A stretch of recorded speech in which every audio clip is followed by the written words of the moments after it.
with the kill. Tabs is going to fall. That's a double kill here for Cool. Right underneath the Barton. There's the last second guardian from Faker. But there's a Lancet. Brilliantly done. Wild Turtle taking down the mid. Sorry, Tabs is going to be dead from the... Here comes Faker. Here comes Bengi. I think we can do it, but it's going to be really, really hard. We can't drop one game. 뭐 쭉쭉 올라갈 생각이고 뭐 좀 더 높은 곳에서 그 실력을 보여줄 수 있도록 노력하겠습니다. We have to win every match basically. We have to go 4-0 and then we need to be lucky with the rest of the matches. We have to keep our morale up. We have to practice a lot and we have to perform at our best. 我们觉得我们有很大机会出现了嘛，就会尝试一些其他的东西吧，可能。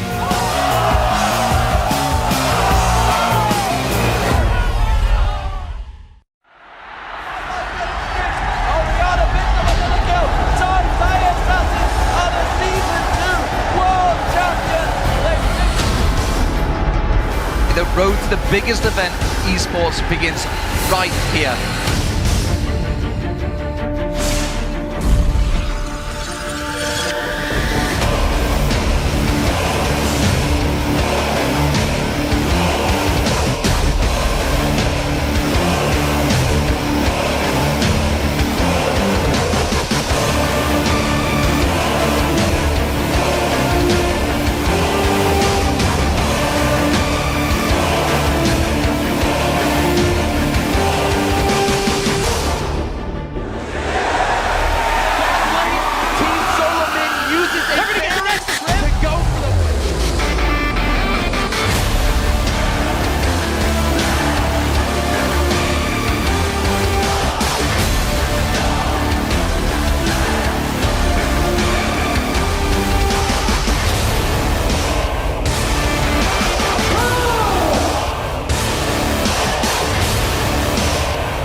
For Day 5 of the League of Legends Season 3 World Championship! I'm Eefje Shock supporter and I was going to say something about the studio audience, but they're just not loud enough. I'm sorry guys, you guys are awesome, and today the 5 teams of Group A will take the stage to continue their fight for a spot in a quarterfinals. But before we get things rolling, let's send it around the League of Legends studio, starting with Freak and D-Man over in the broadcast booth. Thank you very much, Sox. Did you notice, ladies and gentlemen, she didn't say anything about handsome casters today. I am, of course, Lee D-Man Smith, and alongside me is going to be David Freak Turley here with me at the caster desk, and we'll be calling the first 3 games of the day, starting with Nuke Duck and the Lemon Dogs, taking on Faker and SKT-T1. And you know, D-Man, with Nuke Ducks and Fakers and Lemon Dogs, my punny bun is already tingling. Okay, let's send it over to Joe, who's going to get comfy in the interview lounge. Thanks a lot, Demon. I'm Joe Miller, and this is where we'll be talking to the winners of today's 5 Group A games and get their thoughts on the race to the quarterfinals. But before we get there, let's send it over to Quickshot and the guys at the analysis desk. Thank you very much, Joe. And hello, everybody. I am Trevor Quickshot Henry, alongside Sam, Kobe, Hartman, Kensler, and joining us once again at the analyst desk to break down all the action and one-up each other in the predictions are the OGN Caster Monte Cristo, the Evil Geniuses Crepo, and, of course, Counter Logic Gaming's Double Left. But before we get to today's action, let's kick off Day 5 with a look back at yesterday's 5 Group B games, starting with the showdown between Korea's Ozone and Europe's Gambit Gaming.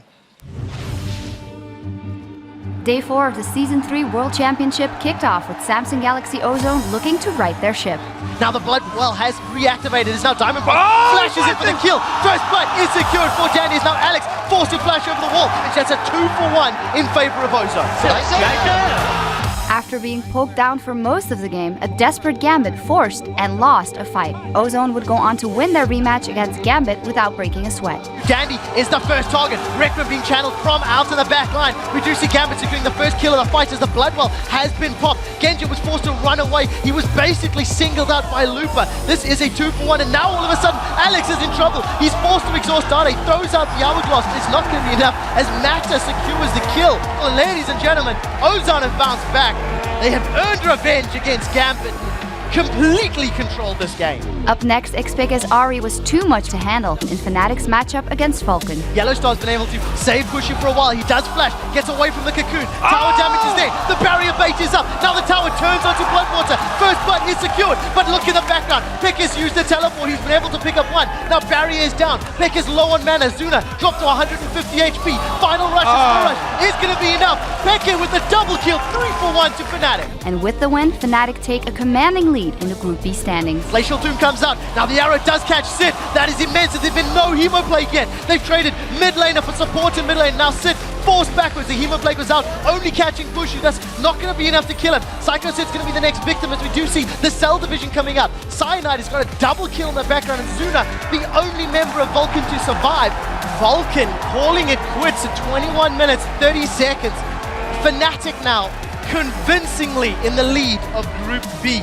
In the third game of the day, Mineski continued to struggle, while Gambit bounced back strong from their defeat earlier in the day. The slow catches Snoy and Kaigu. They instantly delete him. Knockup lands on the Kaigu. Now he's the next target. That's a double kill for Voidal. Channeling is in Edward and picking up 2 kills on Sona. It's a very, very convincing win here for Gambit. Mineski at 0-5. Gambit holding on to the potential of making out of the groups. The last time Fnatic played Ozone, they defeated the Korean team in just 33 minutes.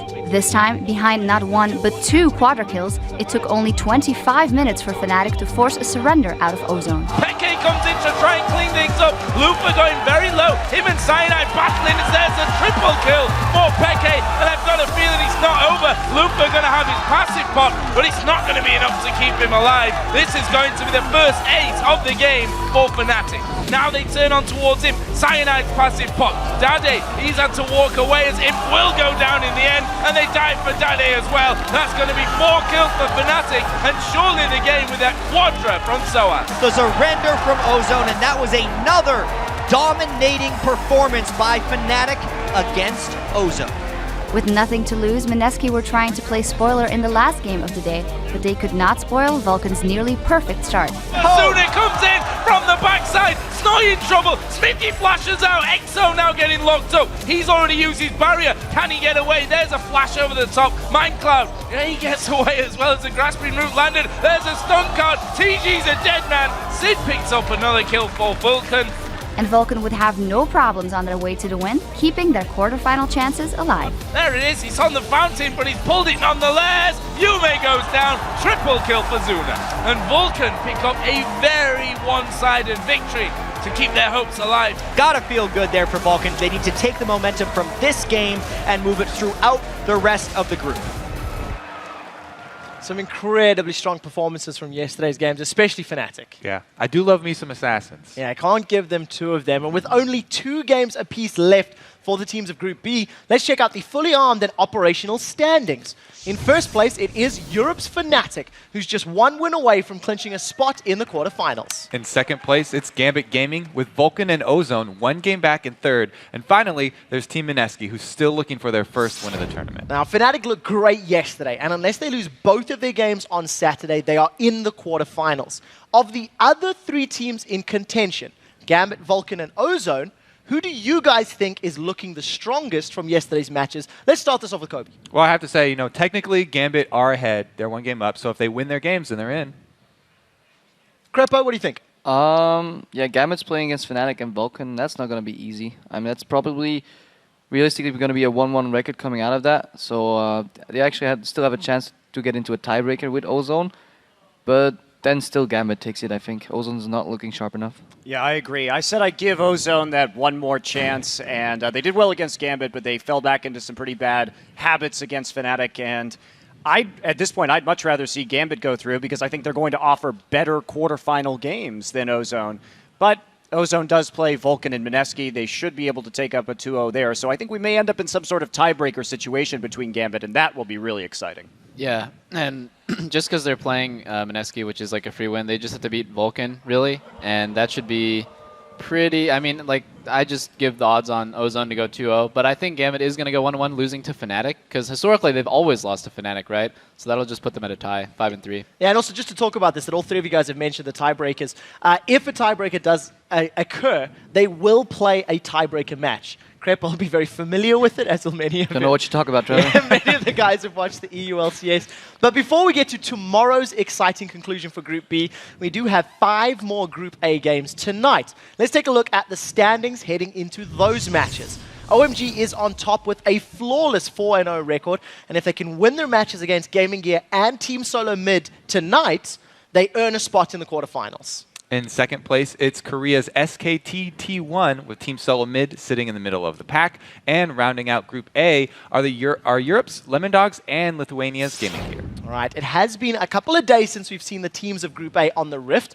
I want to talk to you guys about what your key things to remember are about tonight's matches. So let's kick this off with Crepo. In this group, we saw a lot of the 3 versus 1 dives, that entire early game metagame that was really dominant in Europe a while ago. That's not as dominant in Asia, so we have to see how the Asian teams actually deal with it and whether they learn from their mistakes, especially SKT1. We always say that they have a really good coaching staff, but I'm not sure if they improved enough. Well, we'll find out. I mean, I did talk to Koma, the coach, just a couple days ago. He said that they knew about these flaws in the early game. They weren't going to repeat these mistakes. And he promised me after I told him, hey, your guys aren't performing up to what I expect from you. He said, well, SK Telecom fans, you're going to see an entirely different team in the second half of this group stage. So they've got to put their money where their mouth is tonight, that's for sure. So Monte Cristo just got a ticket for a new hype train. Well, while TSM is going up against SKT1, a lot of people are discounting them already. I talked to them. They have a pretty good strategy coming in that they formulated just for today. I'm not going to give anything away, but it just comes down to execution now. If they can actually execute on that strategy, it does sound like a good plan. Yeah, I talked to Reggie as well, and he said the last time he played against Faker was Immortal versus a God, and this time he's going to make God bleed. So, well, I don't know if I buy into that because I think SKT-T1 has shown stronger, but TSM's first 10 minutes, their early game is shown really, really strong. It's just the fact that they don't really keep up mechanically. They just keep misplaying at really key moments, just getting themselves in these great positions and then misplaying it is really costing them. They did have really good conceptual play in the early 10 minutes, but yeah, as he said, mechanics is, we'll see which TSM shows up today. Yeah, that's the real question, making sure they don't make those costly mistakes and not losing a lane quite as badly as Dyrus did. All week long, we have been picking the analysts pick the winners of the group stage matches, which they've been doing pretty well with some mixed results. Let's actually take a look at the standings of how those predictions are going. At the top of the standings are you guys, the viewers, with an amazing record of 20-5, while the casters and Monty are currently tied for second. And finally, Doublelift and Crepo round out the bottom of the table. Just a few correct predictions off the pace. Before I get to the first picks of today, let's take a look at the schedule, guys. Up first, Nuke Duck and the Lemon Dogs try to turn things around when they challenge Faker and SK Telecom T1. Then OMG tries to keep their perfect record intact when they take on Gaming Gear EU. After that, Team Solo Mid looks for the first win against a Korean team when they battle SK Telecom T1. Then in our final 2 matches, Gaming Gear faces off against the Lemon Dogs and OMG battles the fan favorites, Team Solo Mid. All right, and as we've been doing before every game, it is time to choose your winner for the first match of the day. This is going to be Lemon Dogs versus SKT. So I want to start with Kobe. Who do you think is going to win this one and why? Yeah, I'm going to go with SKT. Their players are individually really talented, and Monte Cristo here has just assured us that he's talked with the coach and they've shored up all the early game problems. So I'm going to take them. Yeah, I'm going with SK Telecom T1 as well. I think that we already saw them play against Lemon Dogs, and Lemon Dogs did hop to that early lead, but SK Telecom took the game home anyway in their favor. And so if they have shored up their early game, they should be able to take an even stronger win. And I feel like we've seen SK Telecom on the rise throughout the group stage, and Lemon Dogs has kind of been slipping downhill a little bit. That game against TSM was pretty sloppy on their part, and I don't think they played with a lot of respect. So, yeah, I agree. SK Telecom's just probably going to win this because their mid game is so clean. It seems like they don't really make any mistakes. Even if they do get a little bit behind, which I don't think they will against Lemon Dogs because their laners are so good, they can still just pull out a victory easy. Crepo, is it all gone for Lemon Dogs? Where's your vote? I'm rooting for them, so I'll be voting for SKT1. And I think this majestic analyst panel has said everything there is to say. Yeah, once again, all four of you guys in agreement. I don't think anyone is shocked by that. Guys, it is now turn for you guys to pick today's winners and stay on top of those standings. Just head over to lolesports.com. Go to the schedule in the top right, click on day 5, and vote away. And then head over to Twitter and let us know which player has surprised you the most in Group A so far and why. We're still at LOL Esports, and be sure to use the hashtag Worlds. We'll be reading the best surprises later today, and if one of them is yours, you'll get a Logitech G602S gaming mouse. All right, guys, we do have to take a very quick break, but when we return, Lemon Dogs and SK Telecom throw down in our first match of the day. The Season 3 World Championship will be right back. Don't go anywhere, guys.